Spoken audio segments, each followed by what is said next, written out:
और समय बहुत थोड़ा बचा है।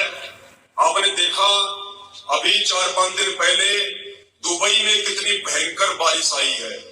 जिस दुबई में कभी बारिश आती नहीं, हल्की फुल्की छींटा छड़ी होती है, जहां के लोग बारिश को देखने के लिए तरसते हैं, उस दुबई में इतनी भयंकर बारिश आई कि वो दुबई का नक्शा ही बदल गया। गाड़ी घोड़े वहां पे पानी में बह गए, रोडें टूट गई, बिल्डिंगों में पानी घुस गया। दुबई दुबई पूरी दुनिया का दुबई, पूरी दुनिया के ऑफिस, बड़ी बड़ी बिल्डिंगें, टेक्नोलॉजी टेक्नोलॉजी।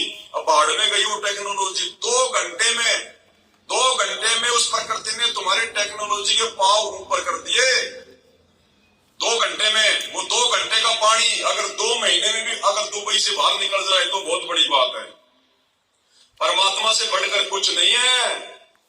आने वाले समय में ये तो खाली ट्रेलर है छोटे छोटे कि अभी भी समझ जाओ, क्योंकि परमात्मा बहुत दयालु है। वो बहुत मौका देता है, बहुत चांस देता है। वो जल्दी से नाराज नहीं होता। एक बार यदि वो बिगड़ गया तो फिर भाई वो हिरणाकुश की तरह छाती फाड़ने में देर नहीं लगाएगा। वो संति है क्योंकि वर्तमान में वो सदगुरु रूप में आया हुआ है, वरना इसी परमात्मा ने हिरणाकुश की छाती फाड़ी थी। ब्राह्मण बाणा और कर्म कसाई, हिरणाकुश ने छाती तुड़वाई। तो अब वो समय निकल चुका है। अब जिसने जो बीज बोया है वही फसल उगेगी और वही वो काटेगा।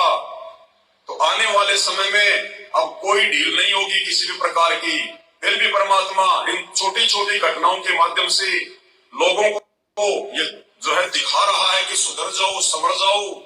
परमपिता परमेश्वर सदगुरु रामपाल जी धरती पर आए हुए हैं। उनके ज्ञान को समझकर उनसे उपदेश ले लो, उनके शरण में आ जाओ, वरना आज तो दुबई के पैर ऊपर हुए, कल को पूरी दुनिया के पैर ऊपर होंगे। पहले हम लोग छोटे छोटे थे हम पहले तो गांव में क्या ना, उस समय ये बड़े बूढ़ों को जो है पढ़ाया जाता था, साक्षरता अभियान चलता था। जो 50-60 साल से ऊपर थे, जो बुजुर्ग थे, उनको जो है वो पढ़ाया जाता था। अब वो पढ़ाई भी इस परमात्मा की दया से थी, क्योंकि परमात्मा ने सबको जो है वो शिक्षित करना था। तो साक्षरता अभियान चलता था। शाम को खाना वाना खाने के बाद 1-2 घंटे सभी बड़े बूढ़ों को गांव में जो भी कोई धर्मशाला होती थी या किसी का कोई बड़ा सा मकान होता था, वहां पे उनको इकट्ठा कर देते थे और एक आदमी जो है वो ब्लैक बोर्ड पे चौक लेकर उनको समझाया करता था। ABCD क ख ग घ, उनको नाम लिखना आ जाए, अपने साइन करने आ जाए। तो ऐसे ही उसने देखा ये तो समझ नहीं रहे, बार बार समझा रहा हूं, A for Apple, B for ball, लेकिन इनके समझ में नहीं आ रहा। तो किसी ने कहा कि ये गांव के आदमी है, वो गांव के हिसाब से समझाओ। तो उसने समझाना शुरू किया। A फॉर अमर सिंह की बहू, B फॉर बलबीर की बहू है। तो उनके झटाझट समझ में आने लगी गांव वालों के। अब उसको कहीं जाना था, पूरा नहीं समझा पाया, खाली वो M तक समझा पाया। M फॉर मुकेश की बहू, इसकी M फॉर मांगी लाल की बहू, मुकेश की नहीं, मांगी लाल की। उसके बाद उसको जाना था, बोले जी अब मैं जा रहा हूं, बोले बाद में पढ़ाएंगे अब आपको। वो चला गया। अब उन्होंने तो A से लेकर M तक पूरा याद कर लिया। A फॉर अमर सिंह की बहू और M फॉर मांगी लाल की बहू। अब दूसरे दिन उनका दुर्भाग्य, उनको चेक करने वाला आ गया कि भाई देखे कहां तक इन्होंने पढ़ाई करी है।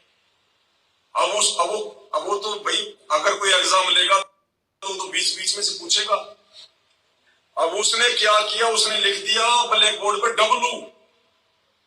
भाई M तो जो है बल्कि नीचे होता है, W ऊपर होता है। तो उसने लिख दिया W। अब बेचारों को W तक उनको किसी को पढ़ाया नहीं। बोला ये क्या है, तो सभी दिमाग लगाने लगे। एक खड़ा हुआ बीच में से, बोला जी लग तो बोले मांगे लाल की बहू रही है, लेकिन आज इसके पैर ऊपर कैसे हो गए, क्योंकि M के पैर तो नीचे होते हैं और W के पैर ऊपर होते हैं। तो उसने कहा कि जी लग तो बोले मांगे राम की बहू रही है, लेकिन आज इसके पैर ऊपर कैसे हो गए। तो भाई और बहन, कहने का मतलब आज तो दुबई के पैर ऊपर हुए हैं, कल को पूरी दुनिया देखेगी जब दुनिया के पैर ऊपर को होंगे। तो अभी समय है, परमात्मा धरती पर है, आ जाओ उनके शरण में। YouTube पर सर्च करो, सृष्टि रचना संत रामपाल जी भगवान, सत्संग संत रामपाल जी भगवान। समझ जाओ, सुधर जाओ। आने वाले समय में ये सुविधाएं नहीं होंगी, बाद में रोगे, इंसान इंसान को सहारा नहीं दे पाएगा। तुम्हारे रिश्तेदार, तुम्हारा पैसा, धन दौलत, यार दोस्त, मकान, ये कुछ भी तुम्हारे काम नहीं आएंगे। जैसे आज दुबई में क्या हाल हो रहा है। अब 2 साल पीछे चला गया वो दुबई, 2 साल पीछे। टेक्नोलॉजी टेक्नोलॉजी, विज्ञान विज्ञान। अब निकाल दो ना विज्ञान पानी देके 2 दिन में। उसने तो 2 घंटे में तुम्हारी पूरी दुबई को डुबो दिया है। तुम्हारी लाखों करोड़ों की गाड़ियां माचिस की डिब्बियों की तरह समुद्र में बह गई। ये होता है प्रकृति का खेल, भगवान से बढ़कर कोई नहीं है। ये छोटी छोटी बिल्डिंगें बना ली, कोई 800 मीटर की, कोई 400 मीटर की, बुर्ज खलीफा, दुनिया की सबसे ऊंची बिल्डिंग। अभी तुम खाली नकली विज्ञान के पीछे घूम रहे हो। अरे रावण है, त्रेता युग में रावण है, उसकी बिल्डिंग, उसका महल 48 किलोमीटर ऊंचा था। 48 किलोमीटर ऊंचा। तुम्हें सपन में भी विश्वास नहीं हो सकता। तुमने 800 मीटर की बिल्डिंग बना ली तो दुनिया की सबसे बड़ी बिल्डिंग। ऐसी बिल्डिंगें जा चुकी हैं बन बन के, टूट टूट के। संत रामपाल जी के शरण में आओ, तब समझ में आएंगी ये बातें। तो कहने का मतलब है, अब हमने परमात्मा को दुखी नहीं करना है, परमात्मा को नाराज नहीं करना है। दुनिया नासमझ है, बेखबर है, उनको बाखबर की समझ नहीं है। दुनिया तत्व ज्ञानहीन है, उनको तत्वदर्शी संत की समझ नहीं है। वो अपने कर्मों का फल भोगेगी। लेकिन हम भगत जानबूझकर अपने पैर पर ये कुल्हाड़ी क्यों मारे। हमें तो भगवान मिल गया, समझ आ गई, जानकारी मिल गई, पहचान हो गई, सही भक्ति मिल गई। इसलिए अब हमने बिल्कुल भी गफलत नहीं करनी है। तो एक बार हम सभी भगत भाई बहन रिपीट करेंगे कि सतगुरु रामपाल जी भगवान के मुख्य मुख्य नियम क्या है, जिनको हमने आजीवन अंतिम श्वास तक फॉलो करना है। और इनको फॉलो किए बिना यदि हम अपने घर परिवार, रिश्तेदार, समाज को ही प्रसन्न करने में लगे रहे और यदि ये परमात्मा रूठ गया, तो भाई इस कार नगर में, इस कार लोक में समय आने पर, मुसीबतें आने पर हमारा कोई भी सहायक नहीं होगा। अरे वर्तमान में सहायक नहीं है कोई, आने वाले समय में तो सहायता कौन करेगा भगवान के अलावा।